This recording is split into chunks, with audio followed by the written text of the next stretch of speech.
أعوذ بالله من الشيطان الرجيم بسم الله الرحمن الرحيم سورة الحجر آیت نمبر 23. وَإِنَّا لَنَحْنُ نُحْيِي وَنُمِيتُ وَنَحْنُ الْوَارِثُونَ ترجمہ: ہم ہی زندگی دیتے ہیں اور ہم ہی موت دیتے ہیں اور ہم ہی سب کے وارث ہیں۔ تفسیر: یعنی تمہارے بعد ہم بھی باقی رہنے والے ہیں، تمہیں جو کچھ بھی ملا ہوا ہے محض عارضی استعمال کے لیے ملا ہوا ہے، آخر کار ہماری دی ہوئی ہر چیز کو یوں ہی چھوڑ کر تم خالی ہاتھ رخصت ہو جاؤ گے، اور یہ سب چیزیں جو کہ تو ہمارے خزانے میں رہ جائیں گی۔ آیت نمبر 24. وَلَقَدْ عَلِمْنَا الْمُسْتَقْدِمِينَ مِنْكُمْ وَلَقَدْ عَلِمْنَا الْمُسْتَأْخِرِينَ۔ ترجمہ: تم میں سے جو آگے نکل گئے ہیں ان کو بھی ہم جانتے ہیں، اور جو پیچھے رہ گئے ہیں ان سے بھی ہم واقف ہیں۔ تفسیر: اس کا مطلب یہ بھی ہو سکتا ہے کہ جو قومیں تم سے پہلے گزر چکی ہیں ان کے حالات سے بھی ہم واقف ہیں، اور جو قومیں آگے آنے والی ہیں ان کے حالات سے بھی، اور یہ مطلب بھی ممکن ہے کہ تم میں سے جو لوگ نیک کاموں میں دوسروں سے آگے بڑھ گئے ہیں ان کو بھی ہم جانتے ہیں، اور جو پیچھے رہ گئے ہیں ان کو بھی۔ آیت نمبر 25. وَإِنَّ رَبَّكَ هُوَ يَحْشُرُهُمْ إِنَّهُ حَكِيمٌ عَلِيمٌ۔ ترجمہ: اور یقین رکھو کہ تمہارا پروردگار ہی ہے جو ان سب کو حشر میں اکٹھا کرے گا، بے شک اس کی حکمت بھی بڑی ہے، اس کا علم بھی بڑا۔ تفسیر: یعنی اس کی حکمت یہ تقاضا کرتی ہے کہ وہ سب کو اکٹھا کرے، اور اس کا علم سب پر اس طرح حاوی ہے کہ کوئی متنفس اس سے چھوٹ نہیں سکتا، بلکہ کسی اگلے پچھلے انسان کی خاک کا کوئی ذرہ بھی اس سے گم نہیں ہو سکتا۔ اس لیے جو شخص حیات اخروی کو مستبعد سمجھتا ہے وہ خدا کی صفت حکمت سے بے خبر ہے، اور جو شخص حیران ہو کر پوچھتا ہے کہ جب مرنے کے بعد ہماری خاک کا ذرہ ذرہ منتشر ہو جائے گا تو ہم کیسے دوبارہ پیدا کیے جائیں گے، وہ خدا کی صفت علم کو نہیں جانتا۔ آیت نمبر 26. وَلَقَدْ خَلَقْنَا الْإِنسَانَ مِنْ صَلْصَالٍ مِنْ حَمَإٍ مَسْنُونٍ۔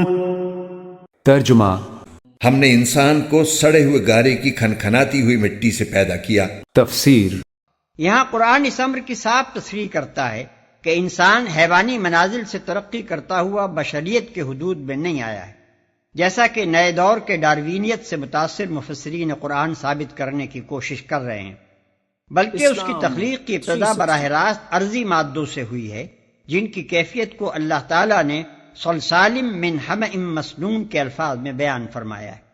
حما عربی زبان میں ایسی سیاہ کیچڑ کو کہتے ہیں جس کے اندر بو پیدا ہو چکی ہو یا بالفاظ دیگر خمیر اٹھ آیا ہو۔ مسنون کے دو معنی ہیں، ایک معنی ہے متغیر، منتن اور املس، یعنی ایسی سڑی ہوئی جس میں سڑنے کی وجہ سے چکنائی پیدا ہو گئی ہو۔ دوسرے معنی ہے مصور اور مسبوط، یعنی قالب میں ڈھلی ہوئی جس کو ایک خاص صورت دے دی گئی ہو۔ صلصال اس سوکھے گارے کو کہتے ہیں جو خشک ہو جانے کے بعد بجنے لگے۔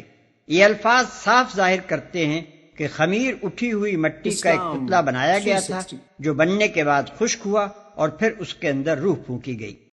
آیت نمبر 27. وَالْجَانَّ خَلَقْنَاهُ مِنْ قَبْلُ مِنْ نَارِ السَّمُومِ۔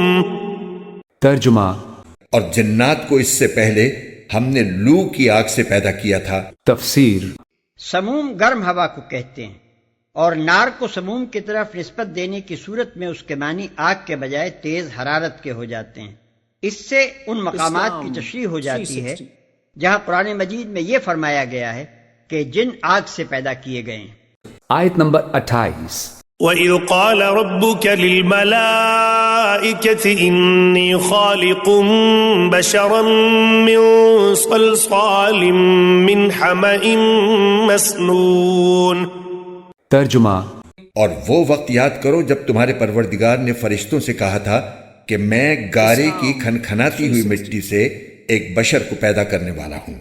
تفسیر: وَإِذْ قَالَ رَبُّكَ لِلْمَلَائِكَةِ إِنِّي خَالِقٌ بَشَرًا مِّن صَلْصَالٍ مِّنْ حَمَإٍ مَسْنُونٍ، اور یاد کرو جب کہ کہا تھا آپ کے رب نے فرشتوں سے کہ میں بنانے والا ہوں ایک بشر اس کھنکھناتے ہوئے سنے ہوئے گارے سے. اور یہاں خاص طور پر نوٹ کیجئے کہ لفظ آدم نہیں آیا، بشر بنانے لگا ہوں. کہیں بھی قرآن مجید میں جہاں یہ تخلیق کے ابتدائی مراحل بیان ہوتے لفظ آدم کہیں نہیں ملے گا آپ کو، سوائے وہ ایک آیت میں نوٹ کرا چکا ہوں سورہ آل عمران کی. عیسیٰ کی مثال بھی اللہ کے نزدیک آدم کی سی ہے، خلقہ من تراب ثم قال له کن فیکون. وہ ایک مثال موجود ہے، لیکن بشر انسان، جب میں بنانے والا ہوں ایک انسان اس مٹی سے سنے ہوئے گارے کی جو سوکھ کر کھنکھنانے لگی ہے. آیت نمبر 29. فَإِذَا سَوَّيْتُهُ وَنَفَخْتُ فِيهِ مِن رُّوحِي فَقَعُوا لَهُ سَاجِدِينَ. ترجمہ. لہذا جب میں اس کو پوری طرح بنا لوں اور اس میں اپنی روح پھونک دوں تو تم سب اس کے آگے سجدے میں گر جانا. تفسیر. روح سے کچھ پھونک دوں. اس سے معلوم ہوا کہ انسان کے اندر جو روح پھونکی گئی ہے وہ دراصل صفات الہی کا ایک عکس یا پرتو ہے.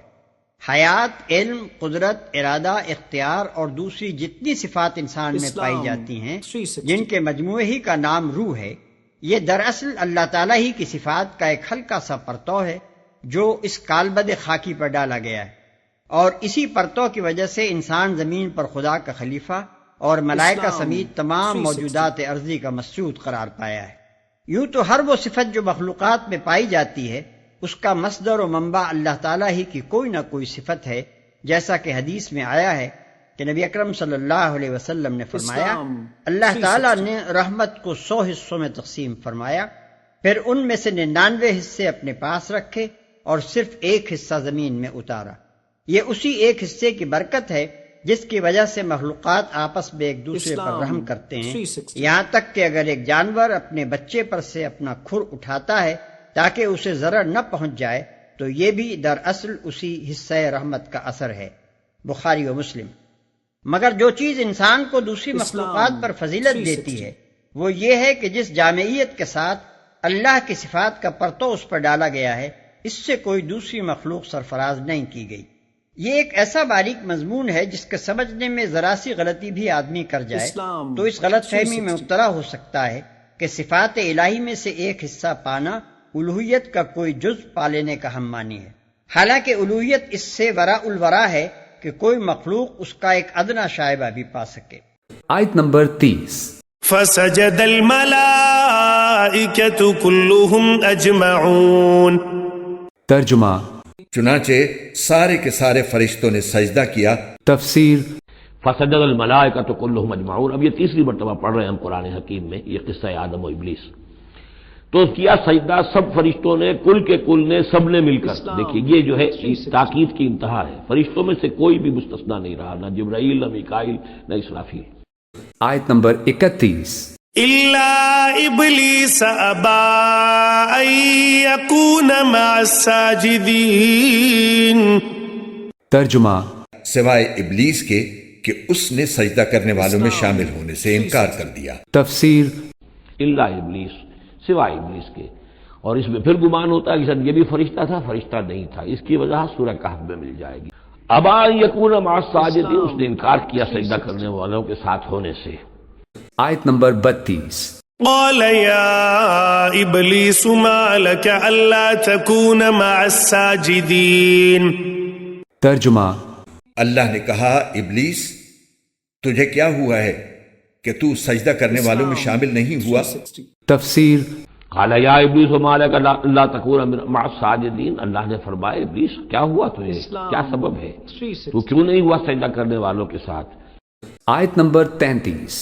قال لم اکن لاسجد لبشر خلقته من صلصال من حمأ مسنون.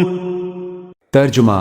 اس نے کہا میں ایسا گرا ہوا نہیں ہوں کہ ایک ایسے بشر کو سجدہ کروں جسے تو نے سڑے ہوئے گارے کی کھنکھناتی ہوئی مٹی سے پیدا کیا ہے. تفسیر.